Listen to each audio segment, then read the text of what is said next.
কখন দন্তস্ব হবে আর কখন তালব্যস্ব হবে? ইংরেজি থেকে বাংলা অনুবাদের ক্ষেত্রে বা বানানের ক্ষেত্রে যদি এস থাকে এস এর জন্য আসবে দন্তস্ব। যেমন পাসপোর্ট, এখানে এস রয়েছে তাই দন্তস্ব এসেছে, এটি আমরা দেখিয়ে দিয়েছি যে এস থেকে দন্তস্ব। বাস, এখানে এস থেকে দন্তস্ব। কিন্তু সেশন, এস এর জন্য দন্তস্ব, double S I O N যদি থাকে তাহলে তালব্যস্ব হবে। অর্থাৎ কোনো ইংরেজি বানানে যদি double S I O N থাকে তাহলে তালব্যস্ব হবে। ফলে সেশন বানানটি এখানে হচ্ছে এই কারণে তালব্যস্ব দিয়ে। এরপর station, T I O N থাকলে কি হবে?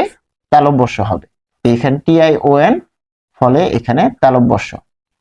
ক্যাশ, এস এইচ যদি থাকে তাহলে তার পরিবর্তে তালব্যস্ব হবে। তারপর mission, double S I O N যদি থাকে সেটির পরিবর্তে তালব্যস্ব লিখতে হবে। ডান পাশে আমাদের নিয়মটি দেয়া রয়েছে, অর্থাৎ কি থাকলে কি হবে। যেমন ডাবল এস থাকলে তালব্যস্ব হবে, এস এইচ থাকলে তালব্যস্ব হবে, টি আই ও এন থাকলে তালব্যস্ব হবে, double S I O N থাকলে তালব্যস্ব হবে, এস থাকলে দন্তস্ব হবে।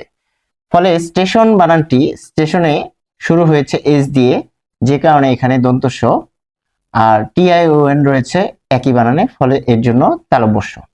স্টপ, এখানে এস এবং এস থাকার কারণে এখানে দন্তস্ব, অর্থাৎ এস এর পরিবর্তে দন্তস্ব দিয়ে বানান লিখতে হবে।